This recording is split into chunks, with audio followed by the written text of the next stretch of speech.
1 year ago, the mysterious death of Micah Francis Miller raised quiet questions, and then louder ones.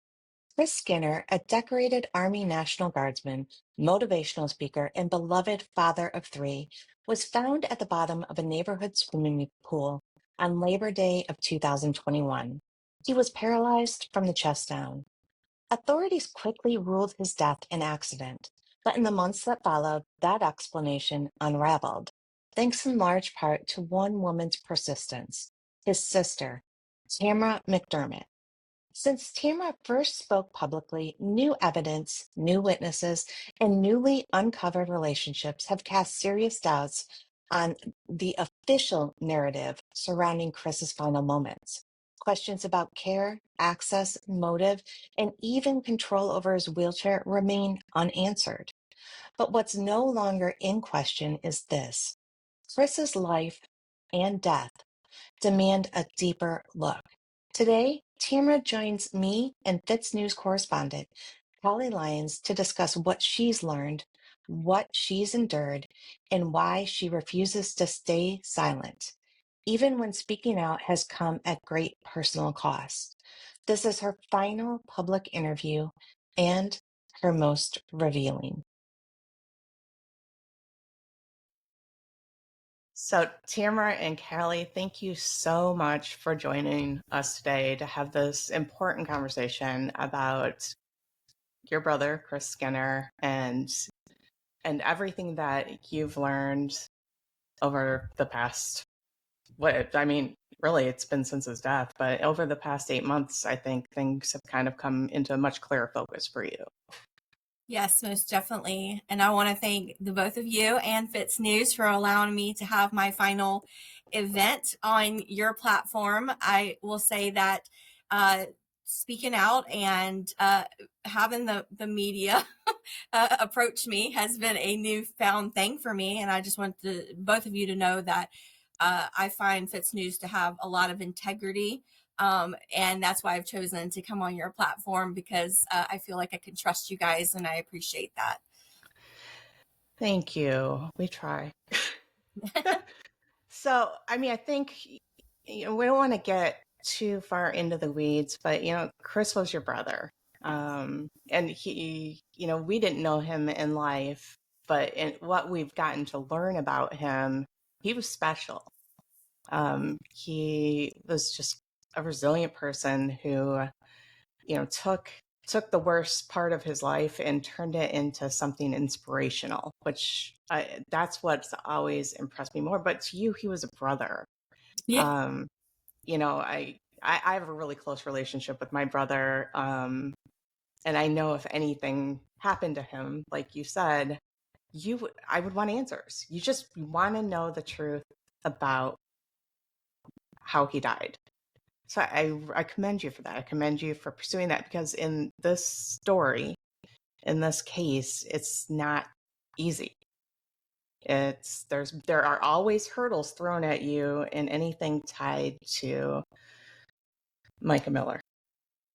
Right. Yes. And we'll get into some of those hurdles. Yes. I think I am fortunate because obviously I am his sister, right? And that means at the time of his passing, he was, I had known him approximately 39 years, because I am the baby child in the family. So I had two older brothers. And so 39 years I've known him. So I've known his whole journey, right? So I've known before paralysis, after paralysis. And so you nailed it when you said that he is a very special person. He is the most resilient person I've ever known in my life. After his paralysis, he took it with a champ, and as a champ. And I just don't know if I could have, I don't know if I would have done it as well as he did, but he sure did take it. And later, when we get to listening to my mother speak on audio, one thing she says that I want to say right from the get-go is that he was magnetic. So anybody that met him, as soon as you get to have conversations with him, you forget that he's in a wheelchair, because he was just that magnetizing. And so I'm really just glad that I got to actually show the world who he really is and what he accomplished. And that was kind of the goal. So, Yeah, I always think of, there's those people that when they're in a room, they become the room. And that's always kind of been how I imagine Chris was. Just like brings light and sunshine into a situation. yeah, he never met a stranger, that's for sure. No matter where he went, I knew somebody. And it was sometimes when you went out with him, it was like, oh my gosh, can we make it, from A to B without running into somebody that he knew? But no, we could not. So that's just who he was. So, So his death, I think that's a good place for us to start. His death, the day of his death. I just it's so sad. And can you just talk a little bit about that day, how you found out, and your initial thoughts? yeah, sure. So, that day actually was Labor Day. So it was September 6th, 2021. I planned a cookout with him ahead of time. And I even coordinated, food items with his spouse. And so I was looking forward to seeing my brother. I actually hadn't seen him in about, I want to say it was at least 4 weeks or more, because I was in my studies to become a counselor at that time. And I was right on the cuff of, accomplishing that. And so I planned that on purpose so I could go and, see him and interact.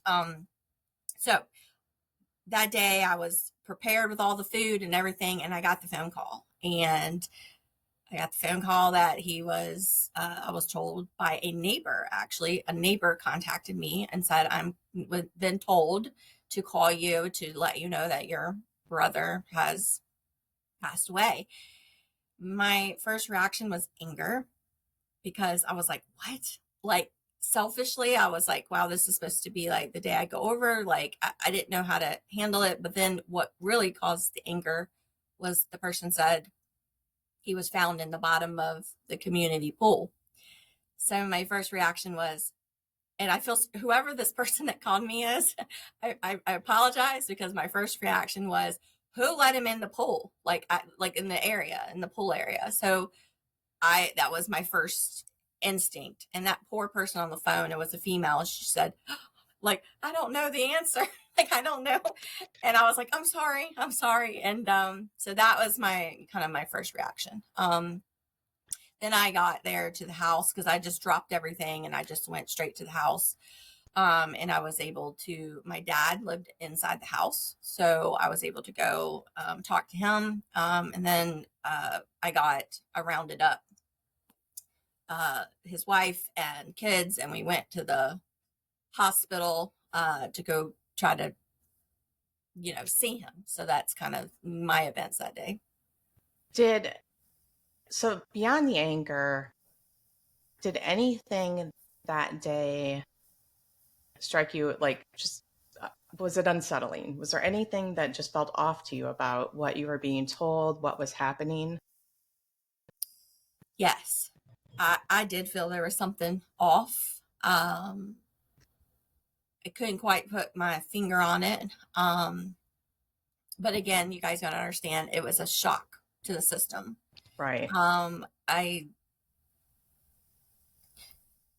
will say that that day, somebody from Solid Rock Church, who was a supposed leader at that time, showed up at the house, was kind of there all day after Chris passed, which was strange to my family and I, because it kind of felt like we were being encroached, like, in our private family time. And that was odd to us. Right. Yeah. And I mean, we recently, Callie, go ahead. You go ahead. Oh, I'm sorry. I was just wondering what you make of the time lapse there, because there was some time before you were notified. It really wasn't immediate. Yes. So I guess we'll touch on that. I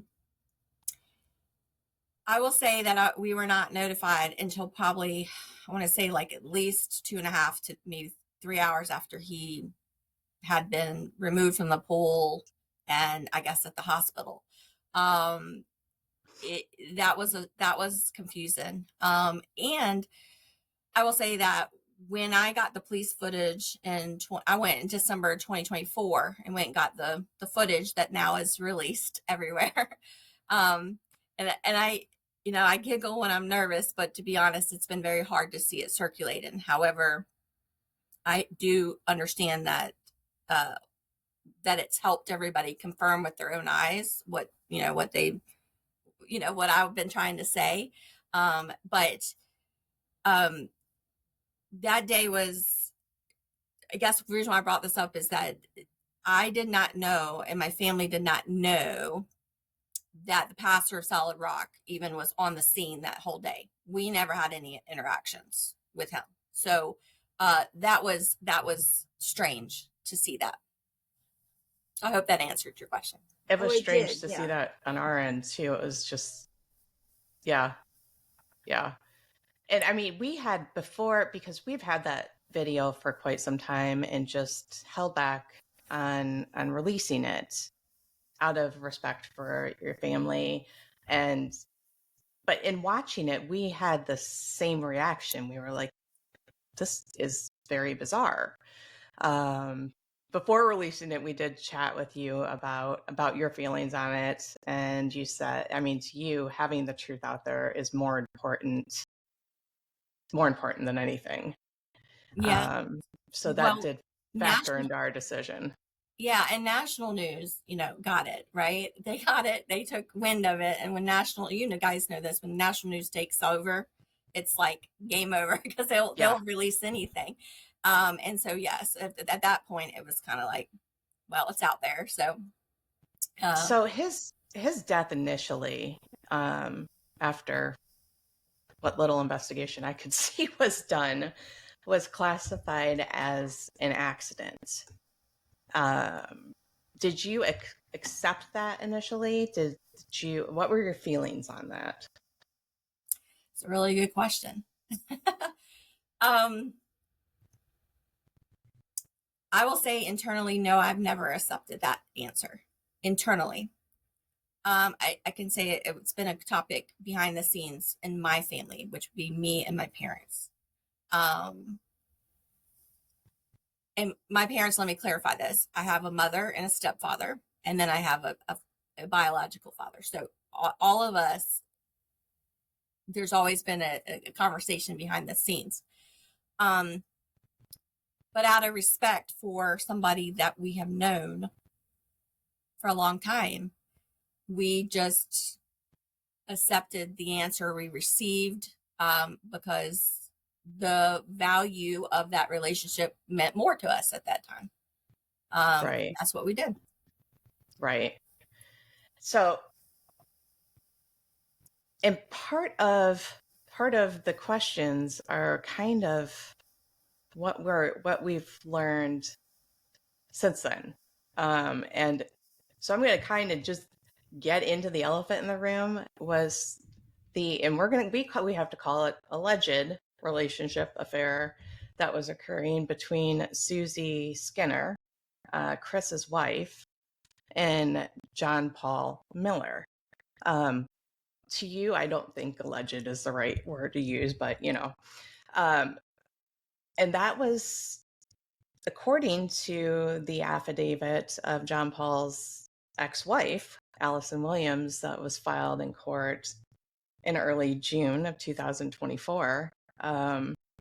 That was kind of coming to a head right before Chris's death. Yeah. So one thing I'll say about this is that I don't know Miss Williams. And that was a shock to read the affidavit. Now, I'm going to say this about her. I don't know her. And I will say, I don't feel that anybody would make something up like that and put it in an affidavit for fun and sake. So I'm going to give her credit, right, for being honest in a court document. So that's how I feel about that. My family and I learned as in me and my parents, let me clarify again, we learned with the world what the world is learning. So all these pieces that are coming out, it's been eye-opening. Yeah, I think, okay, so we did our first story on Micah Miller's death May 2nd. And between May 2nd and when Allison Williams filed her affidavit, I had at least 2 people tell me that I needed to look at Chris Skinner's death closely. 2 people, former church members, close friends of Micah's. And when I saw that affidavit, my jaw dropped because it was already on my radar, but that's when it really went on my radar. It was, 2 spouses who their deaths didn't appear to be what they were trying to be sold as. So that is when I think Callie and I were both. I mean, Callie, this has been kind of a story that's really been close to her heart. Mine too, but like I think Callie's she's been relentless in pursuing this, and we both said we've got to get answers in this, and that's when we started asking questions. But since all of that started coming out, I think you've learned more about Chris's life in the weeks and months leading up to his death that are things that are concerning. Yeah, I'll have to say that I kept seeing all over the internet for 8 months that I stayed silent. Where's Chris's family? Where's Chris's family? And I will say, when I made the decision to actually speak out for the first time, I was flooded with information and people that wanted to tell me stuff, which I'm grateful for. On this topic, I think, you guys have seen there's another witness who let me know that that they also spoke to my brother directly, and he told them that he was going to be confronting the pastor. And I will say, it's a very credible source. It's a source that I have known for a very long time. And it's been in our family circle for a very long time. And there was evidential stuff around that to show that they did have a conversation. And so we have not just Allison Williams, who I don't know. I have somebody that I've known for a very long time who's also said, oh, yes, I had a conversation with your brother and he was upset. So. And I just want to point out to people that are watching this that there has been a lot of movement behind the scenes to try to discredit you. Anything that we talk about in this video, Callie and I have both heard or seen. These are not. You have the proof, Tamra. I just want to make sure people know that right now, because of all of the harassment of witnesses about the ongoing investigation, we're not going to play these recordings. We're not going to talk about who these people are directly, but we have seen everything. Everything that Tamra is talking about in this video exists and has been forwarded to authorities. So I just want to get that out there. Thank you for saying that, because I have said all along when I started speaking out that I didn't take the task of speaking out lightly. And what people don't know is I actually spoke with legal counsel before I ever did, to make sure that I knew what to say, not to say. And I had to make sure I had facts. And what I've always said, and is true, is for the last 6, maybe even longer than that, I have kept a lot of proof, a lot of audio. And I want to make this clear. I didn't do it to harm anybody. I did it because I knew there was a risk of me being harmed. I want to make sure I have backup to say, okay, what I have said is what I've been told or what I have seen. And that's why I did it. So. Yeah, I just want to make sure, because in the almost 1 year we've been covering the story, I know what's going to what the narrative that will try to be spun. I just want to make sure people know we have what we have supports everything that you're saying. So one day I think people are going to hear it all. I think one day it's going to all come out, but that is there. And it wasn't just one individual that you spoke to. We have heard from multiple witnesses who say a lot of really interesting things about what was going on in Chris's life leading up to his death. And, I think that one of the things that bothered me the most was he wasn't getting the care that he needed. I mean, he relied on his family, specifically, his spouse, for a lot of, bathing, a lot of those like daily tasks that you can't do when you're paralyzed. And a lot of these witnesses are saying that he was not getting that care. There was definitely a shift. There was definitely a change. Now, I always, just so you guys know, I always like to give a fair analysis and give credit where credit's due. So there were many, many positive years in Chris's life, and there was many beautiful family life memories. And I will say this about Susie Skinner. I always admired her and her strength for Marion, a quadriplegic who happened to be my brother, raising children, having this beautiful life. I got to experience that, right? But the last year of his life, there was a huge change and shift. And that was very apparent to everybody. And so I think what you're referring to in the witness statements is that there has been a shift. And Chris, anybody who knew Chris would know that he was never shy to say how he felt. Okay. If Chris felt somewhere, people will know it, because he was like, kind of like me. I just, we just say how we feel. And so he was not shy with telling others. And so I think that's what happened. He would tell others how he was feeling. And these were these witnesses. So He wore his heart on his sleeve. yeah. And your parents, also in preparation for this, provided statements kind of that aligned with what these witnesses said. Yeah. And I mean,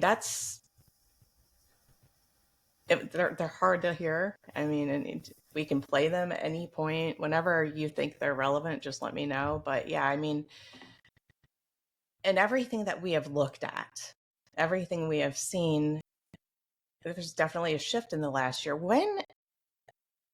I've got a lot of dates in my head. When did Chris and Susie start going to Solid Rock? Well, it's really interesting because I read somewhere and I want to say I read in Spotlight on Susie, which was in Solid Rock, that it said 2018. Yeah, we'll put, yeah. Okay. And then I read, and then there was another thing I saw that said 2019. So I would say 2018 or 19, because I don't remember 100%, but that's what I've read from her statements. So, okay. So not long before things shifted, which, I mean, just pointing that out there. Yeah. I'm not just not implying anything, just putting that out there. So, and we'll put Spotlight in Susie. We'll put a little photo up so people can see that, because that was done shortly after Chris's death and kind of goes into a lot of history about Susie. Mm-hmm. Of everything that you were told by witnesses, beyond Chris's mental health state, and kind of a alleged decline in the care that he was receiving, were there other things that you were told that were alarming? Well, I think that would this be a good time to read some of these statements? Yeah, I think we can. Let's do that. How about you guys, if you don't mind? Not at all. Would you like me to do that? So I'm going to start with what? Oh, I'm sorry. We must have a delay. All right. So I was asking. Yeah, you go right ahead. Okay. So I'm going to start with one witness, and this is a quote. As they were talking to you, this is what they said.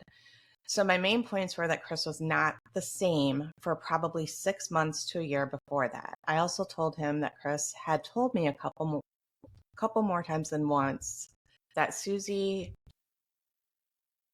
that he was struggling because he's losing hope. And Susie was really pushing him to like accept the fact that he'll never walk again. I look at that in hindsight, like, why the bleep would you do that? You know, I said that multiple times, felt like a burden, wasn't cared for. This is when you asked that person if they had told that to investigators. They said, I said that multiple times. He felt like a burden, wasn't being cared for, felt like she wasn't, that she wasn't going to be able to do it forever. She wasn't into it and wasn't getting paid and stuff. And I told him, like, because I've stayed with Chris before, I've slept at their house before, I saw their daily routine, and it's a lot, And I'm like, Chris's entire life was built on her caring for him. The signs were there. He was depressed. He was losing his will to live. She was checked out. And I'm like, look, whether there was an affair that consummated or not, it was clear that Chris wasn't going to that church anymore. There had been a confrontation, that all these other things have happened. And I'm like, yeah, it's clear. I just want to see the truth come to light, and I want to see justice for him.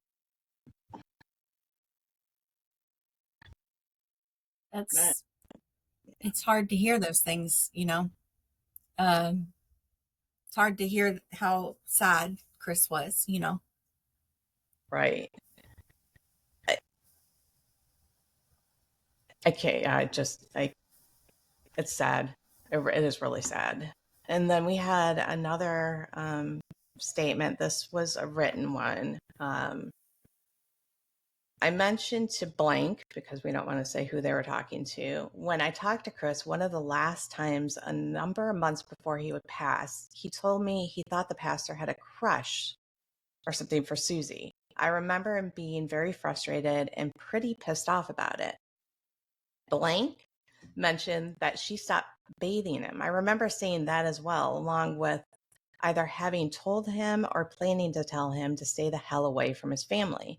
He was actually so mad that he felt guilty for cursing, and I remember saying that all curse words are welcome here. I don't recall ever hearing him that worked up about something. So that really aligns with what Allison had put in her affidavit. Right. And that's the person that we've known for a very, very long time, and I would call a credible source. And that person actually had text message proof of my brother after the conversation, writing that person saying, thank you so much for talking to me about this, and and thanking that person for their time to listen. He was so loved. I think, I read these and I think of this, a lot of people are missing him, and a lot of people want answers. Here's another witness. I remember talking to him about all the physical pain, the mental pain, the depression, and the burden on family, on Susie. She's burned out. Let's see. You know what? I need to put my glasses on. This is what's happening here. This is 46 is what this is. So telling me that he's thinking she can't take it anymore, and him saying he can't take it anymore. And I'm saying, Chris, you're one of the strongest people I know. You can take a lot more, and your kids know it. Think about your kids during the tough times. Always trying to get his attentions back on the kids. Yeah. Chris loved his kids. Oh, yeah. He was the best daddy ever. He really was. He was, and I'm not just saying that because I'm his sister and biased. I mean that. Like, he was an admirable father figure. There's just some people I think are just built for that role. And I think he was one of those people. He was built to be a father. Yes. All right. So this statement, this is one that sent the hair on the back of my neck standing up, and we're not going to get to who, like, their relationship to the situation, but they were close to them at the time of Chris's passing, close to Chris, close to Susie, and had witnessed the budding relationship with John Paul. So, all right, I remind people, this is quote. I have the audio. We're not playing it because we want to protect these people. Throughout the time that I knew Chris and Susie, Chris would often visit my home. During these visits, Chris confided in me that he was struggling in his marriage. It was clear that Chris was emotionally vulnerable, yet he remained committed to his marriage and his role as a husband. While Chris was still alive, Susie began to privately express her dissatisfaction with their life together. In multiple conversations, Susie told me she was burned out from caring for Chris and was exhausted emotionally and physically. She openly fantasized about leaving him and starting a new life with John Paul, JP. She said that she could not handle the burden anymore and longed for the freedom she believed that she could have with someone else. These conversations deeply concerned me, especially considering that Chris was alive, dependent on her, and seemingly unaware of the depth of her resentment. Still quoting, JP aggressively inserted himself into Chris's life during this time. He actively worked to build a friendship with Chris, even as he was pursuing a deeper relationship with Susie behind the scenes. Every time we would go out, JP would somehow appear. It was not an occasional coincidence. It became a pattern that felt deliberate. JP was not merely present. His persistent involvement felt invasive and wrong. One day, remind people, this is a quote. One day, JP suggested it would be beneficial if they could remotely control Chris's wheelchair. Although the comment may have been framed as a joke, it deeply unsettled me. The idea struck me as dangerous and inappropriate, and it left a lasting impression that something was not right. I personally witnessed JP assisting Chris with his wheelchair on multiple occasions. He would offer to adjust it, maneuver it, or help Chris when he was stuck. At the time, it appeared helpful on the surface. However, considering JP's earlier disturbing comment and his growing influence in Susie's life, I later questioned whether this close access to Chris's wheelchair could have been misused. While I have no direct proof that JP tampered with the wheelchair, the context and the eventual outcome of the events made me view his involvement as highly suspicious. In the weeks leading up to Chris's death, Chris continued trying to navigate his marriage, unaware of the full extent of Susie's relationship with JP. He fought to hold his family together even as Susie was already emotionally detaching herself and entertaining thoughts of a future without him. Out of deep concern, I advised Chris that it would be best if he stayed away from JP, given everything I had observed and the strong feelings of unease that JP's behavior provoked. That's a lot right there. Yeah, that one was really hard. That one was really hard because I will say that person came forward because I chose to speak out. And when that person came to me, they said, my conscience is really guilty. Like, they actually said they had a guilty conscience. They felt like they needed to talk to me and tell me stuff. And on top of that, I'll just say this person also had lots of text messages to show conversations that we're having between that person and not Chris, somebody else. So at some point, the coroner reopened the investigation into Chris's death. Was that at your prompting, or did they do that independently and notify you? That's a great question. I'm glad you asked that because I keep seeing a small group of, I call them internet trolls. But and forgive me for saying that, but it's the truth. And Yeah. I've heard a bunch of them say, Skinner's sister. It is, look, this is not, if I could go back in time, I would still have my brother here today. I wouldn't be having these conversations. And so the answer to the question is this: coroner and I had a conversation, and I know that you guys have had the privilege of hearing some facts on this. Right. And she went to the police chief, which I believe her name is Amy. I'm not sure the last name. Maybe you guys know her last name. Pollock, maybe Pollock. I think that's her name. I think it's Chief Amy Pollock. If I'm incorrect, please correct me. And she said, I've already scheduled a meeting with her. I'm already going to be talking about this with her. And she says it's because she's gotten a lot of, she called it like social media people calling her, and I guess news sources calling her on a regular basis. And so that's what she said. And you guys, I think, have heard that, correct? Mm-hmm. We have. And, there's another thing, I've said on some of my events that, that we were told that at the scene, that day that Susie had told the police that, no family lived in town and nobody else could Yeah. say anything different than what was being said. And obviously you guys have heard that was said, that it was not a true statement, and that they were aware of that. The coroner's office and the police were aware that that was not a correct statement. And I think, if I could just expand a little bit on that, I think it actually shocked, and this is just my opinion, I think it actually shocked the coroner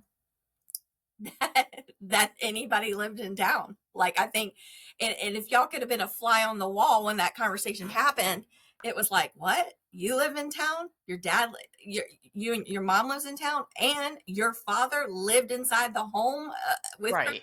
Like, it was like a shock to the system. And so that's kind of what I can share about that. And there were, it's not just that, there were discrepancies in the report and the facts. There was, I think, I'm trying to phrase this right, because I think in my heart, she was doing her job. I think, she was following the guidance of police. But there were a lot of things in that report that did not make sense. Yeah. So when you look at all the police reports, which I know there's been lots of, they've been circulated, right? So when you look at the police reports, you can see that everybody wrote something slightly different. But with the coroner's report specifically, if you pay attention to the report, there's, at the top, there's little things that say, did you speak to witnesses? And it says no. And it says, did you look at video, audio? And it says no. And then at the bottom in her paragraph, it said that detective, I want to say, I call it SUED, but it's like SOUEED is the name. It said, I spoke to this person. They said they reviewed the cameras, and basically, from my understanding, that's how the determination was made. It was kind of like a telephone game. It was made by somebody telling the coroner that it was accidental. And so, and then last but not least, I will say that when we were brought in for interviews in January 2025, there was acknowledgement there that the video had not been seen yet by the coroner. So that, I know that was something that she planned to do. So, and that's, that video to me says a lot. That video, every time I watch that, I'm trying to think how they phrased it on the report. It was like it got too close to the pool and slipped in or something. Yeah, you could clearly see that didn't happen. Yeah, I was like, wait, A and B, that like these two things are not the same. This is, what you've put in your narrative do not match the video evidence of the actual incident. Oh, Kelly, what did you think about it? This was no accident. This was no accident.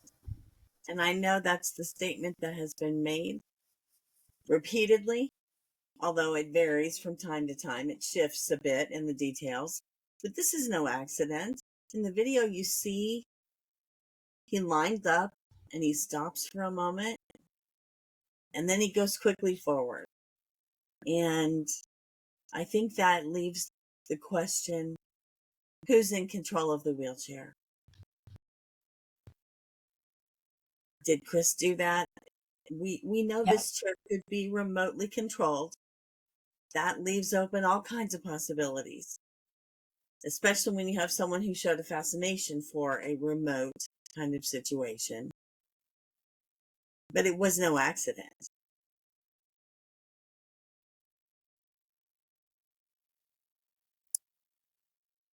Yes, I think you guys are kind of saying what I've been saying on my events. And as you mentioned, Jen, I feel like retaliated against and cyber bullied for trying to say that, just try to be honest. And that's what I saw, and that's what it looks like. It doesn't look like an accident to me. And why retaliate because you say That something different about your brother's passing? Where's the need for retaliation there? To me, that's a whole nother layer of suspicion, quite frankly. But also, and I've told you this, you know, I'm in a wheelchair. It's a new thing for me. When I watch that video, it does not look to me like the way someone maneuvers a wheelchair, the way a seasoned user maneuvers a wheelchair. That maybe that's just craziness in my head, but we know it wasn't an accident, so there are really only two possibilities after that. And this is probably why it's so personal to me. I realize the limitations you face when you have to count on other people for basic things that people take for granted all the time. And it's never made sense to me. It's just never made sense to me. Yeah, that's true. That is true. Attorney Regina Ward said the other day on an event I did with her, she said something that I didn't even think about. And she said, okay, well, if it was ruled an accident, then why was the wheelchair not kept and looked at to see if there was a malfunction or something within the wheelchair? And it was released the same day back to, I think, Chris's spouse. Or it said it was to a friend that took it to the spouse. So I thought I mean, that's a very valid point, right? right. It's a Very. yeah, 100% is.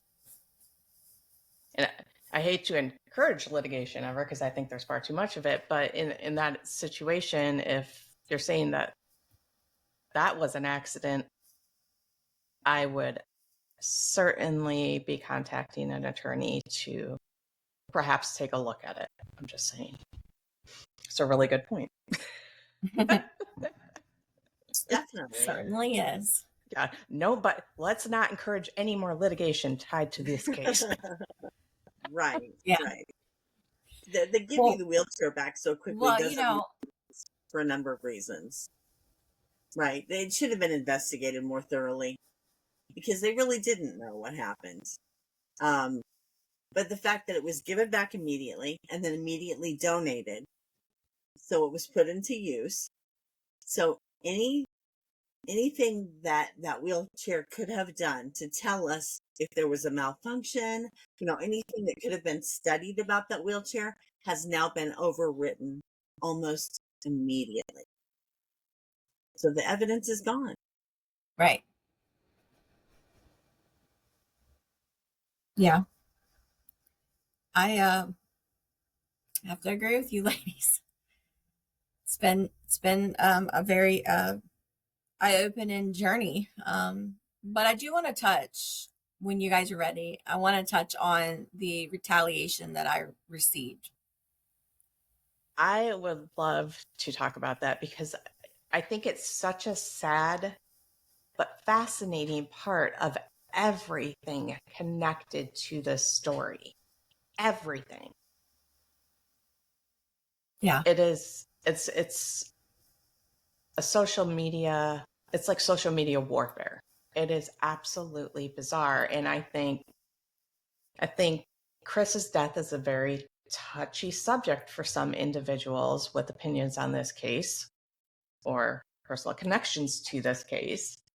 And when you started speaking out, it became that became very apparent. Oh yeah. Oh yeah. And it wasn't just I mean, we're going to touch on an article that was made purposely in order to try to, in my opinion, bully me, retaliate against me, um, defame me and my character.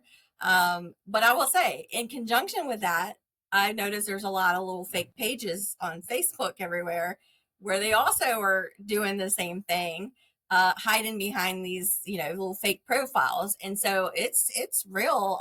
The web is real.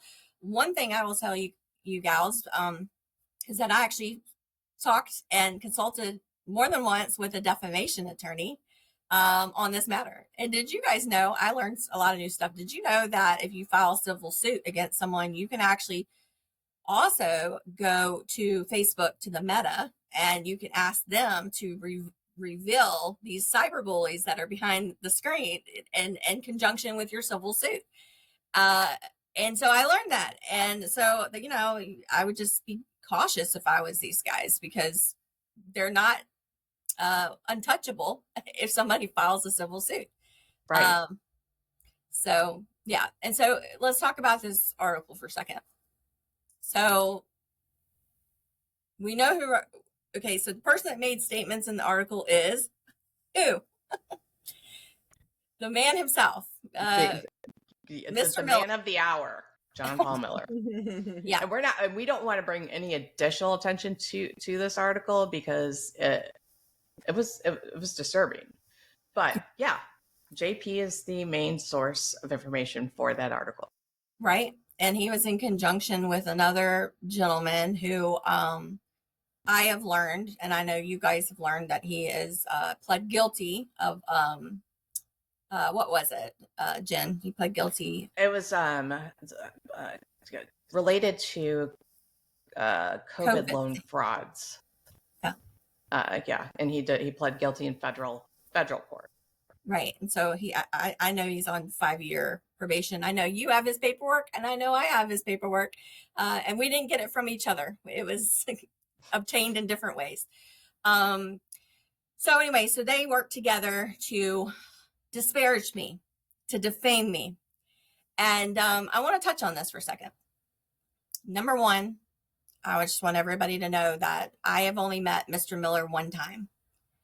And that was at my brother's funeral, that he officiated by the request of my sister-in-law, Susie Skinner. So that's just it. Never met him again. It was one time. I will tell you, at the funeral, he barely spoke to me and my family. It was just a brief interaction. And I'm not going to go too much into depth about the funeral, but it was not a good experience for, my family.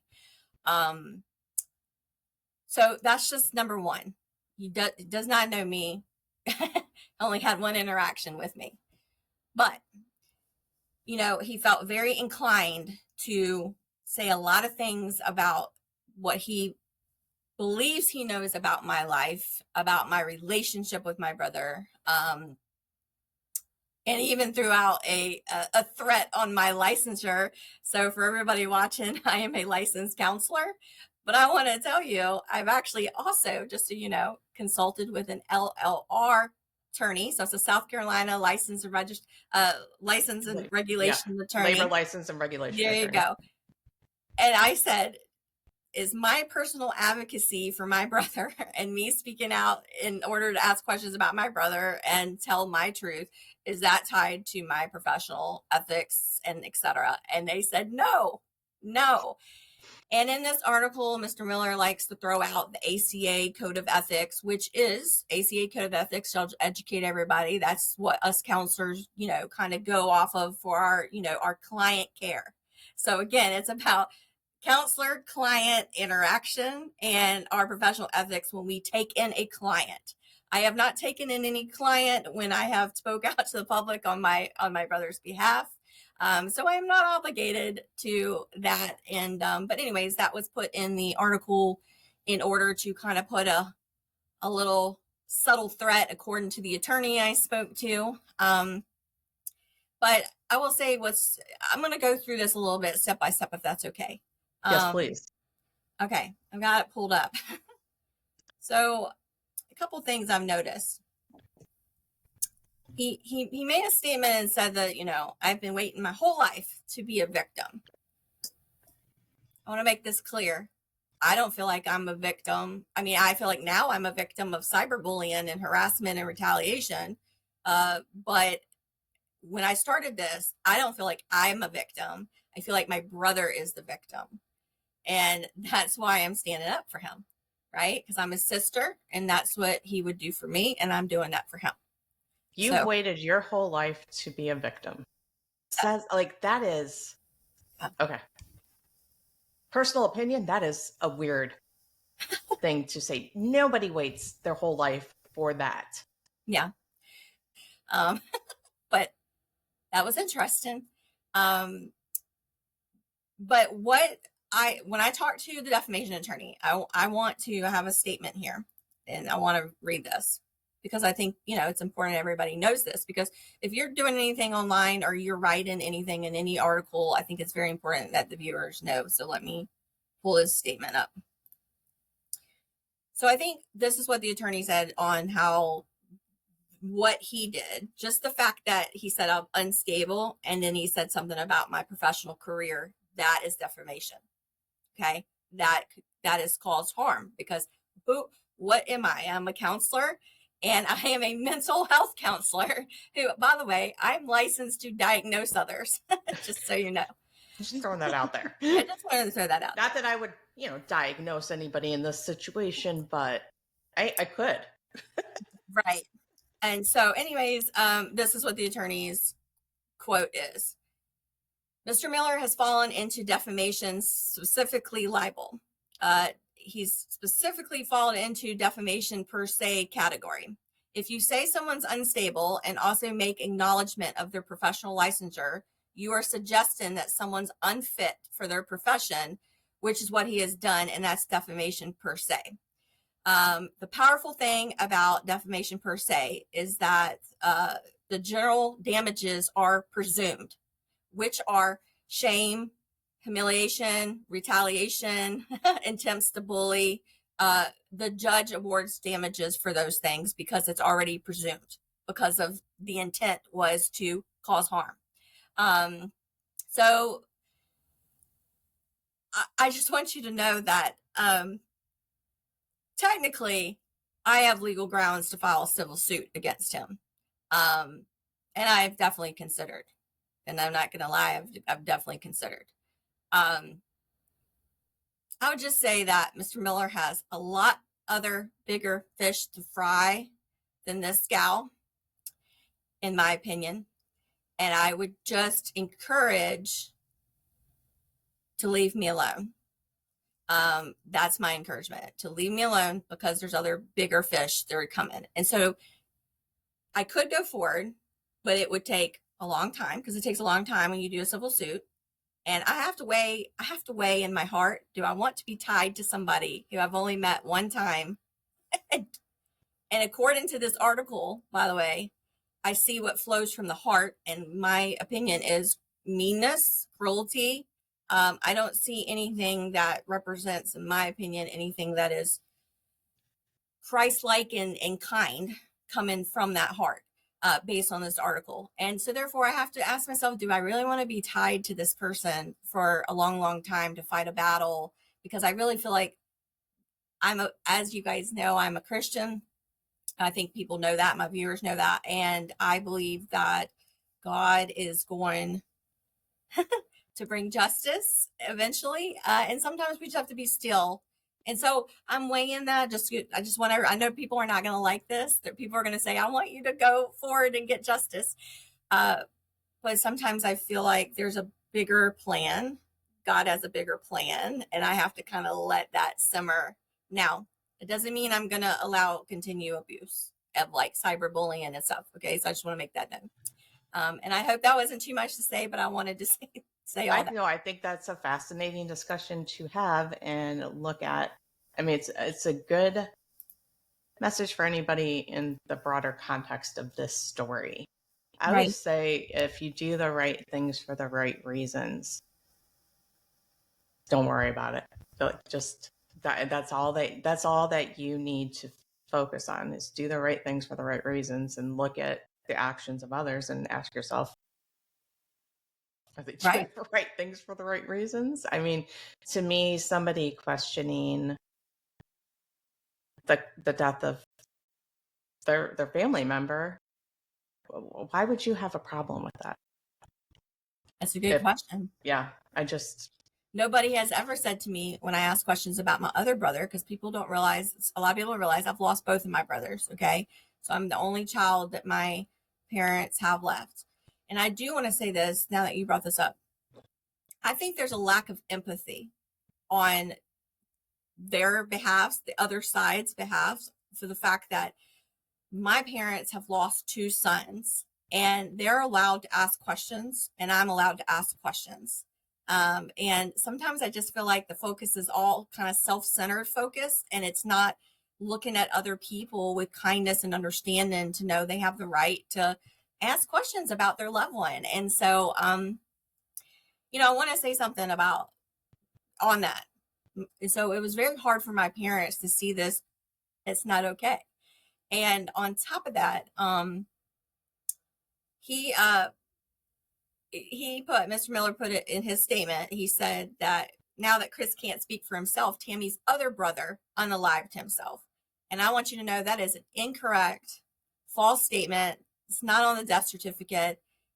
And I want to point that out because what people need to know is my parents have suffered enough. They've lost two children and they don't need any more lies or muddled, stuff out there.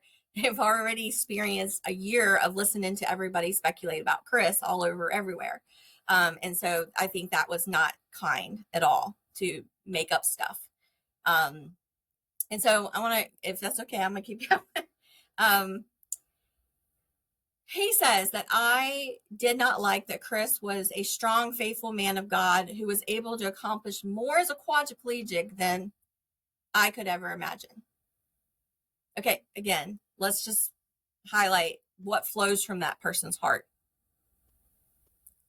For me, I'm going to say this. I look at the fact that somebody calls themselves a spiritual leader or a pastor. That statement is just mean. And I don't see a pastoral spiritual leader in that statement. And number two, I loved my brother. I admired my brother. And in fact, I'm going to give you guys a tidbit. I was actually with him the first time he ever gave his life to Christ. I was with him. I'm the one that took him. I'm the one that did all his catheterizations that day. I was the one that drove him home that day, and he talked to me about it all the way home. I was a very proud sister of who he was. And so I feel, I would like to say that I don't allow this person to hurt me, but it was very hurtful. Okay. Because I really admired my brother. I love my brother and I really look up to my brother. I always have. And out of the three kids in our family, he was the most sociable, the person I'd always push through. And he was just like that person. And so he was, anyway, so that's what I'm going to say about that. He did mention in here that Chris was a counselor. I just want to clarify this. Basically insinuated that he's a better counselor than me. Well, here's the thing. Chris never got licensed to be a counselor. So he was more like a pastoral counselor. I'm the licensed counselor. He's the pastoral counselor. I will say that one of the conversations I had with Chris before he passed was that I had said I was excited about becoming a counselor, and I was like, let's do a podcast together. And that was something I was looking forward to because I think it would have been really good for he and I to get together and do a podcast. And so do I think Chris was a better counselor than me? I think Chris was definitely a better spiritual leader, and I've never claimed to be a spiritual leader. I'm a faith-based woman, but I never claimed, and I think he's definitely he would be what I would call a pastoral spirit and somebody that I would look up to as a spiritual leader. And so let's see. Do you guys have any thoughts before I go on? Well, if you don't mind. Just how very odd these statements are. They Yeah. are. Go. And spiritual leader? Okay, I just can't help it. What would Jesus do? Not this. Not this. I have to agree with you. That's when I read this, I had to remind myself, this is a pastor talking. This is a pastor talking to me right now. I don't know. Anyways, something else I found interesting in his statement. He said, basically he tried to shame me in a spiritual manner about the fact that, you know, I should be scared because God says we have to take care of our widows and our orphans. And so it's kind of like a spiritual shame there, like, you know, using that at the advantage. But what I found most interesting about that statement is he said that I was attacking Chris's spouse, and anybody who has been on my platform would know that I have given a well-rounded, always been well-rounded and kind, and always said like the full truth, which I started out in this segment telling you guys, like, I have to give credit, right? What credit's due. So I've never been like in an attack mode ever.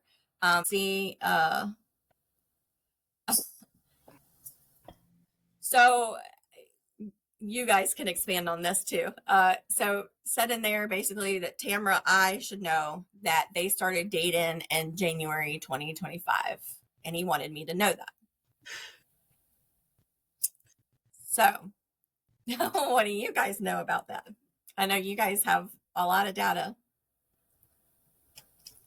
Well, there was an incident, you know, that prior to Micah filing for divorce a couple of years ago, she learned about some things that were going on.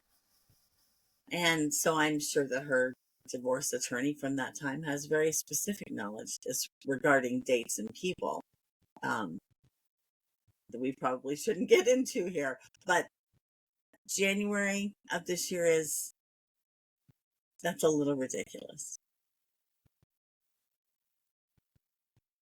Yeah, well, you know, you guys read some of the witness statements. And on top of that, I think you guys have a prayer board that was posted on the internet. And who was it posted by? Chris and Susie's beautiful daughter. Yeah. So I think that would be, you know, interesting. You know, I guess, you know, I don't know if we'll ever know 100% from, you know, the two individuals, right? I don't think we're ever going to get the truth, in my opinion. But I think that I think the kids speak for themselves, you know, and so I think we'll just let everybody else have their own opinions on that as well. I agree. I mean, there have been a lot of things that say otherwise. Right. A lot of things. You know, let's see. He said that Susie took care of Chris for 20 years with unwavering love and dedication. I just want to clarify this because this is the truth. The marriage was 17 years. And so 20 years is an inaccurate number. And again, this is my mother's report, what I'm about to tell you, but supposedly that they dated for 6 months before marriage. And yes, my brother knew. My brother met her way back in his early, when he became paralyzed, and they met, but they were never romantic at that time. And then they had a couple of years in between, and then reconnected. So I just want that to be known.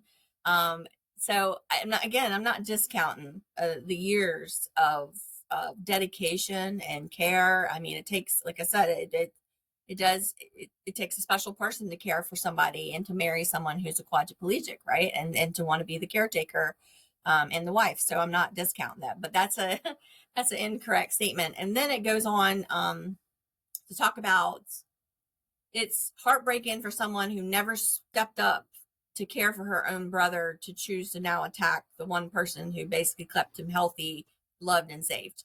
Well, that's also an incorrect statement. I stepped up a lot. I think you're going to hear that in my mom's statement. I also have the text message proof that I went all the time. Whenever he called, I would go.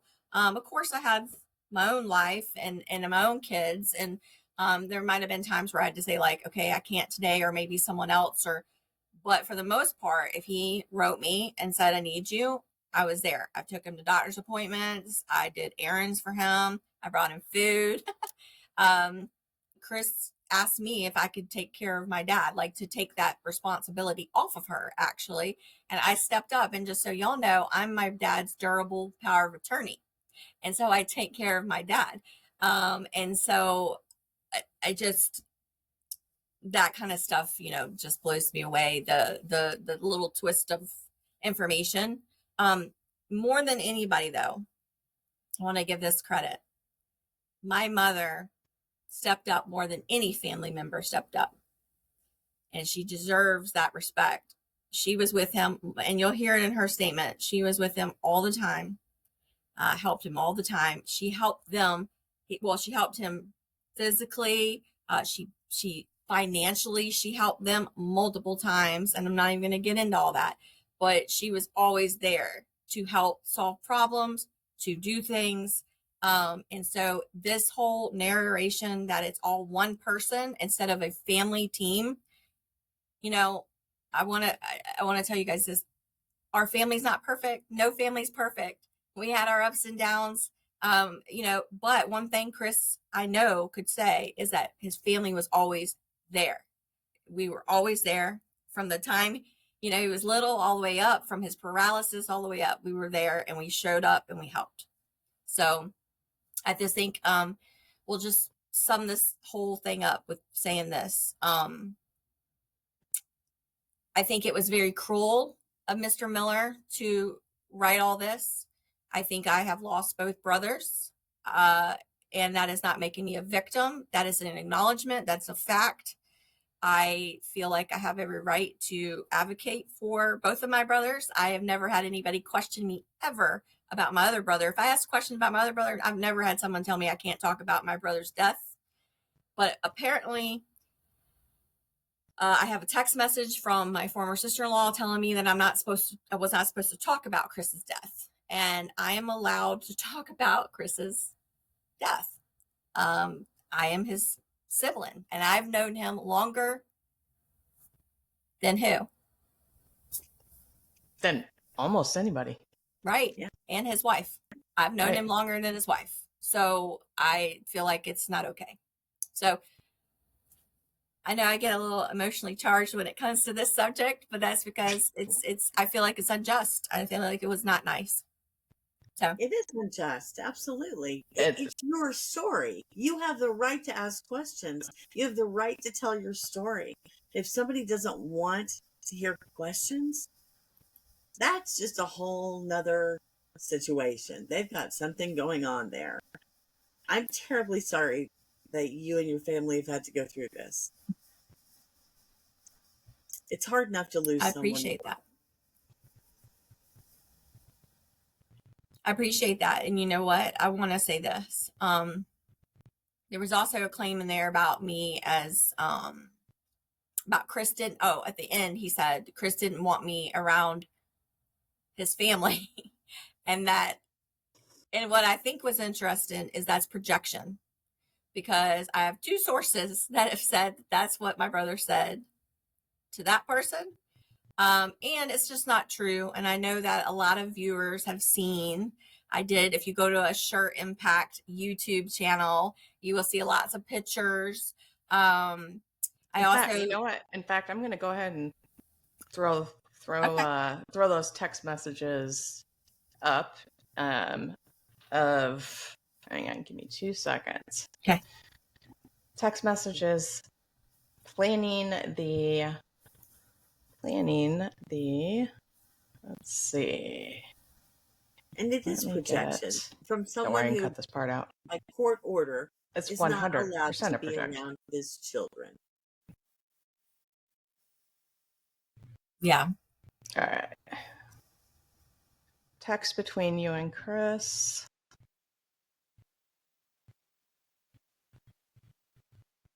Oh yeah, so that's April 20th. He asked me to take him to a doctor's appointment, and that's a Yep. conversation. And I said, "Sure, I'll take you." And we're orchestrating that. We're talking about the where to go and how to get there.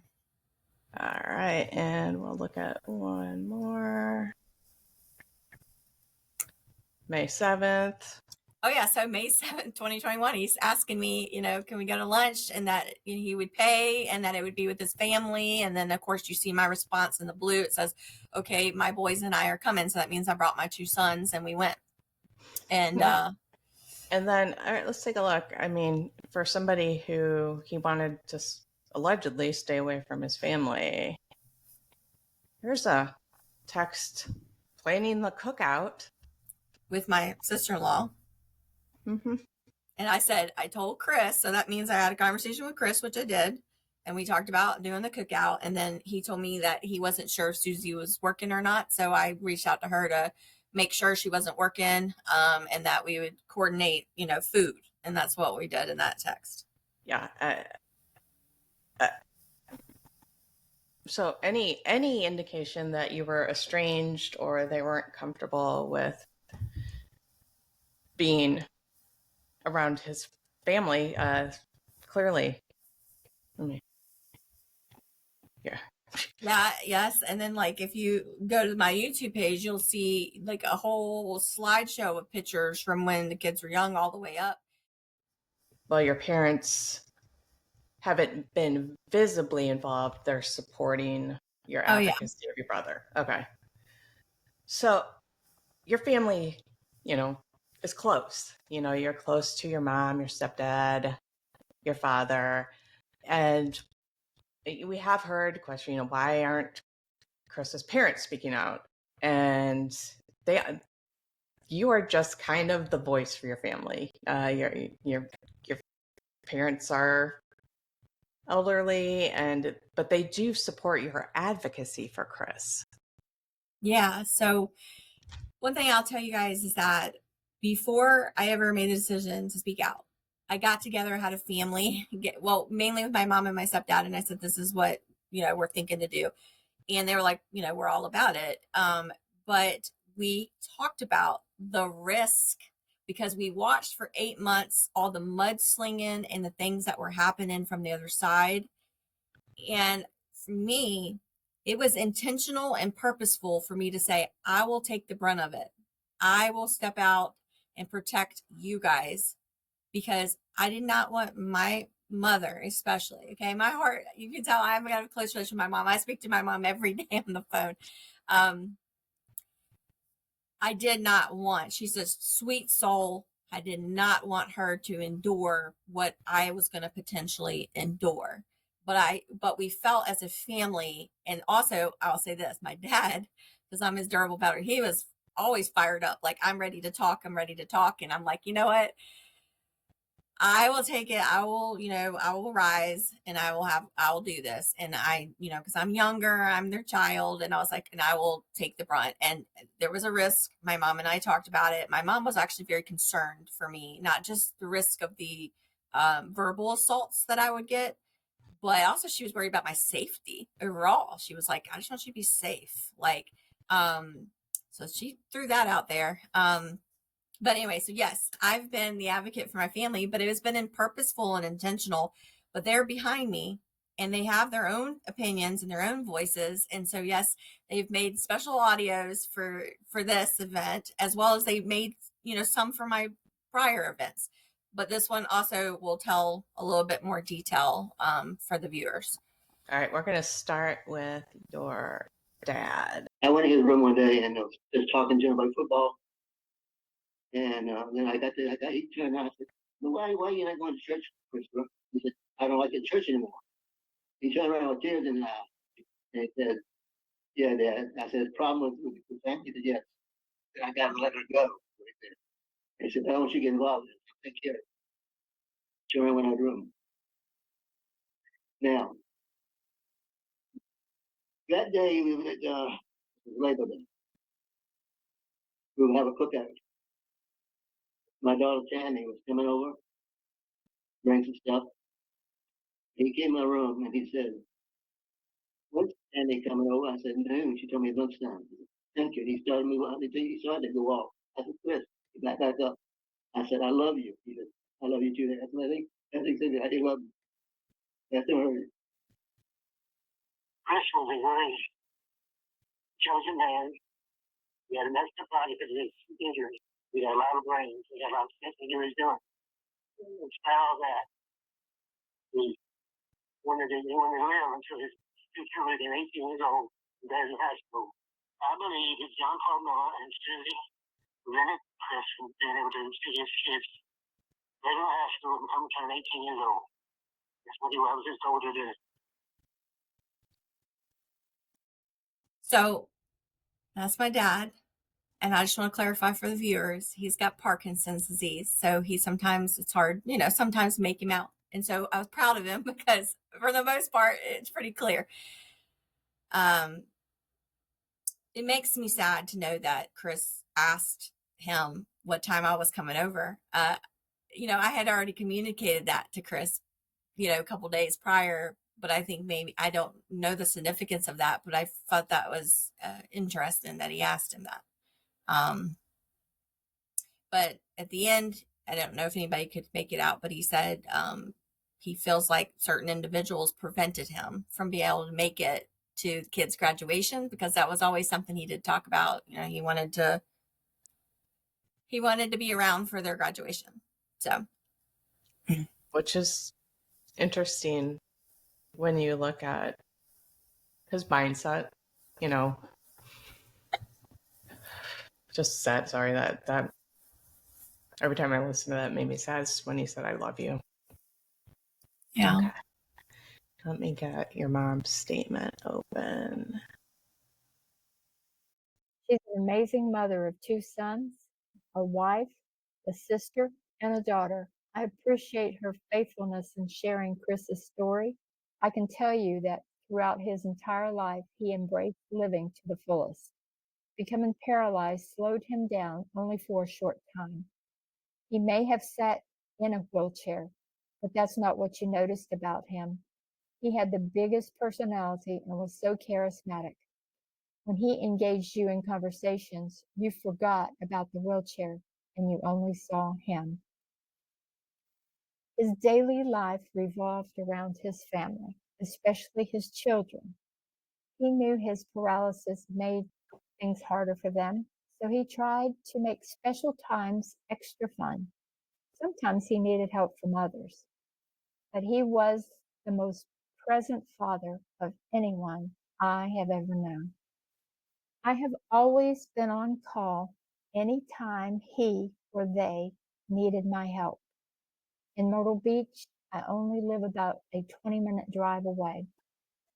Over the years, though, we have helped with home repairs, yard work, house cleaning, special projects, laundry, cooking meals, chauffeuring, shopping, babysitting, and even moving them from home to home. Always, we were available. All they had to do was ask, and sometimes we went without them asking. The time we spent walking around the neighborhood and talking was my favorite. We talked about the Bible. He had a seminary degree and was very interesting to listen to. We also talked about his kids and his sports and his business or his next big idea, such as setting up a new website or a new business or a podcast. And our time always included me bringing him lunch and helping him eat it. In fact, I was in Tennessee and I found a text message where he texted me and said, I miss you so much, Mom. When are you coming home? And I said, I'll be there tomorrow, actually, and I'll be over for lunch and we'll do our walk just like normal. Often he would ask me to help him wash his face, his hands, and hair, or help him brush his teeth, or change his shirt. I also assisted him with medical needs. Whatever he needed, I would gladly help him with. He told me he wasn't getting a shower anymore, and he said it was too hard to manage. That broke my heart. Chris always loved showers, and he loved looking good. Dressing well was so important to him. I told him I would gladly help him shower in the daytime. After he had the same dirty, torn pants on for a week, I asked him, "What's the problem?" And he told me that they were all torn up from transferring him from bed to chair and back. I bought him new pants, and I washed them and delivered them ready to wear. I reminded him to just let me know what he needs and I can help him, or Tamra could help him. He said he knew that. In fact, Tamra had done a lot of help, quite a bit of help with him, especially the first part of 2021. I was handling my father's estate out of town, and I wasn't able to be there quite as much. No matter when, though, one of us would come and help him. All he had to do was call. I didn't know that our last time together in May through August 2021 would be our last summer together. I spent almost every weekday from 10:30 to 2:30 with him because he had to stay on the sofa for hours to heal pressure sores that kept breaking open. After school was out, the kids were home as well. I normally got him back in the wheelchair around 2:30, and at that time he and the kids would take Zoe out for a walk. But during the day, we watched the Summer Olympics and we cheered for our American teams. Despite the pressure sores, we had a good summer together. The last day I spent with him was Thursday, September the 2nd. He called me early that morning and he asked me to pick up KFC chicken for him. It was a childhood favorite. He said he was starving and he wanted me to hurry. I waited for KFC to open. I was the first to order, and I successfully arrived with his breakfast lunch, and he ate every bite. Afterwards, we walked and we talked, but he was not his normal happy self. He said he was feeling down. He said he didn't feel like he had a purpose anymore.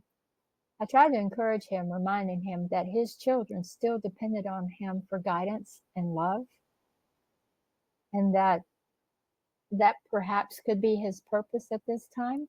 I told him that he woke up this morning and therefore God had a purpose for him and that he just needed to find out what that was.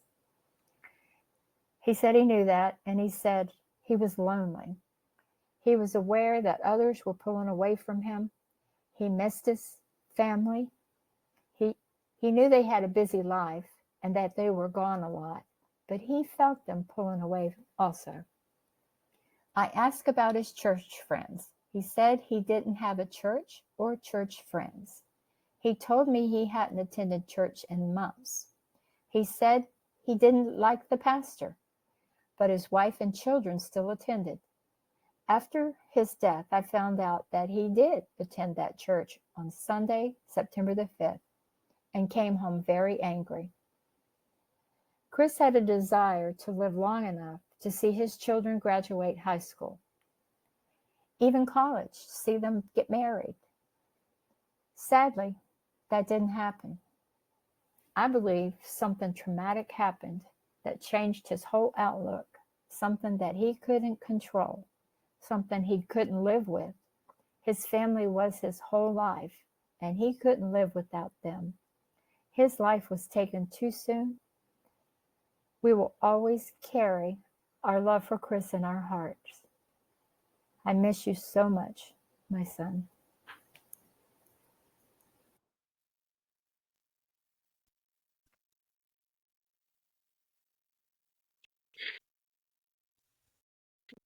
It's my mama's heart.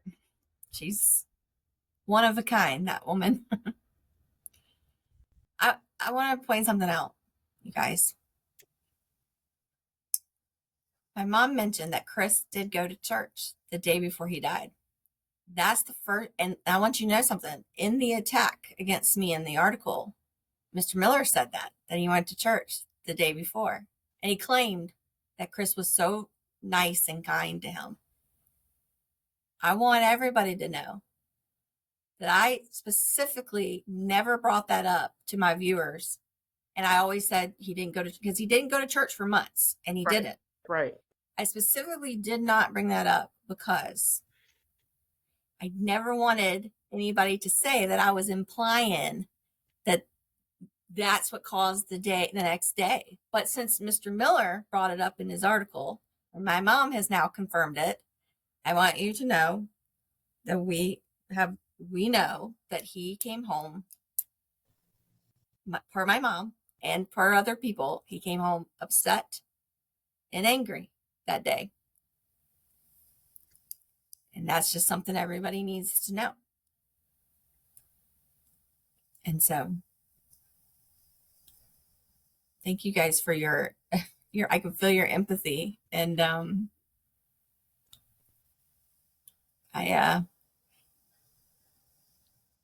it's been, I'll be honest, I think I told you guys before the live started, I'm so emotionally spent, from all this. Oh, it is tough to hear all that. It's tough to hear. And my mom, like, her sincerity, and my dad. She has such a pretty voice. Like that might be weird, but like just, I can almost hear her singing you lullabies when you're a kid. You want to know what I said to her about her audio? I'll make everybody laugh. I said, you're like the perfect AI reader, right? Because she's so like concise, and like it's so like this like it's all the same tone. And I said, man, you're like, you should read books for a living. Like I was like, this is a pleasant, like, it was hard to hear, but her empathy and her emotion, and you can just tell how much she misses him and yes. how involved she was. I mean, the Kentucky Fried Chicken thing cracked me up. Like, hurry up, I'm starving. Yeah, he liked all that. He liked all that stuff.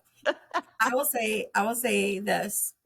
Goes back to what I said earlier. There's a lack of empathy for the loss, not from the viewers, not from you, but from the parties, the other side.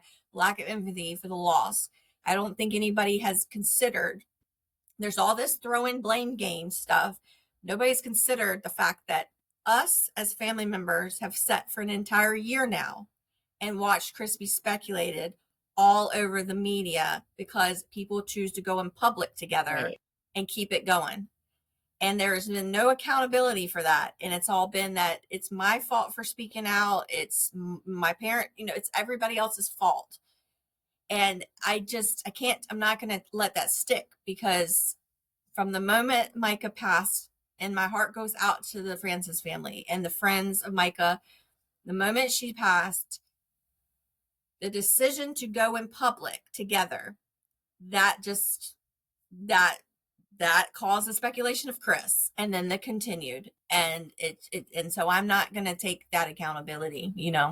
It's like people want to control the narrative, but they don't want to take accountability for things. It is, the dichotomy is very bizarre to me, and it's very sad, knowing, what I mean. It is 2025. This happened almost 4 years ago. You have been living with this loss for almost 3 years when Micah died, and it's kind of like reopening the wound. I think it's good that it was reopened, because it made you look at things again. And I think it made the investigators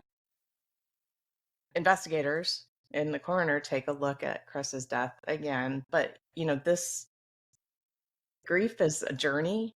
You've been on it for a while. And I think Micah's death kind of made it a very unique journey for you. So I think I think you've done a really commendable job advocating for your brother, for your family, for your parents. I know you're a mom too. You're a mental health counselor. You do a lot of things, so you put on a new hat, which is it's not Yeah. easy. I want to say one more thing about this because you just made a light bulb go off inside of my brain. I say there's a lack of empathy, right, for our side and how it's impacted us. Let me tell you guys another aspect. When all this speculation's been going on for a year, I'm a counselor, and people were connecting the dots of who I was in relation to Chris. And so I had clients coming into my building and coming into sessions where they're supposed to be coming to me so I can help them. And they're saying to me, like, oh, Tamra, I didn't know you were Chris's sister. Let's talk about it. And I'm like, no, this is your session. Like, and think about how that caught me off guard multiple times. And so the impact on me trying to do my job and have to hear people figuring out who I was. Right. And so that's just another aspect that I think is not considered by other people's actions and how they've impacted me. And again, there's no empathy for that. Right. So I just wanted to point out all that because I think it's important for people to realize that there are more than just two parties involved. There's other people that are impacted. Right. So for you, for Chris, in your quest to advocate for him and give him a voice, what does justice feel like for you? What does that look like? Like, does it feel good that people are just looking at the circumstances again? Or, I mean, what are your hopes and goals for this? Yeah, so justice for us, and I'm going to speak for my family because listen, I was with my mom in her interview with the police as well. So it's like, I know everybody's heart and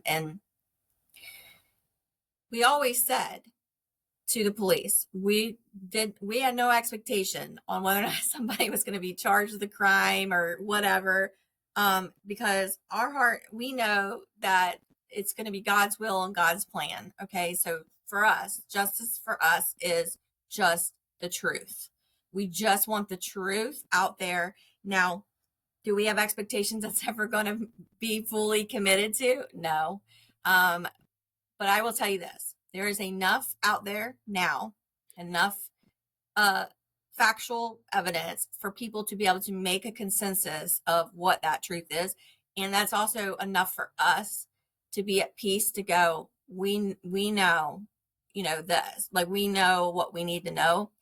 And I'm not sure we're going to ever know 100% about Chris's manner of death and what the true determination should have been.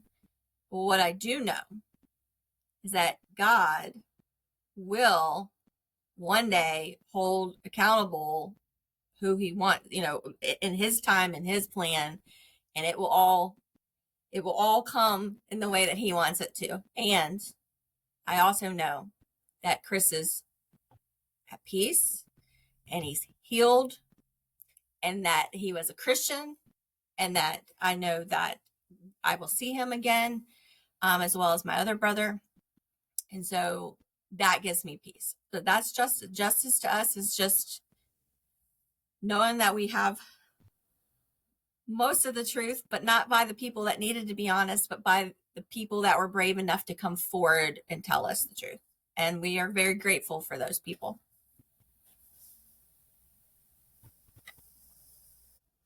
I want to thank everybody who has supported me and my page, my Facebook page, Remembering Chris Skinner. And, I started with the intention of letting everybody know who he is. And I feel good that everybody now knows who he is. And now I am going to exit from the Remembering Chris Skinner page or group, and kind of resume my normal life. Does not mean that my advocacy for Chris has stopped. I will still be around on social media. I just have to refocus back onto, my career. And also I'm a doctoral student, as some y'all know, and I'm doing that. And of course, being a mommy and a wife. So it's time for me to take a back seat, but I'm very grateful for everybody and their support and their awareness and everybody that really wanted to see justice for Chris. Yeah, I think you've done, like I said, it has been commendable to watch you. It's been an honor to get to know you and kind of help give Chris a voice again in any way that we've been able to. So I really appreciate you trusting us with your story and speaking candidly about Chris and your family. Thank you. Thank you so much, Tamra, and we will keep everybody posted on any updates that we get regarding Chris Skinner, the investigation into his death, any updates we get on Micah Francis Miller investigation, which we have been told is ongoing by federal authorities. Thank you. Thank you.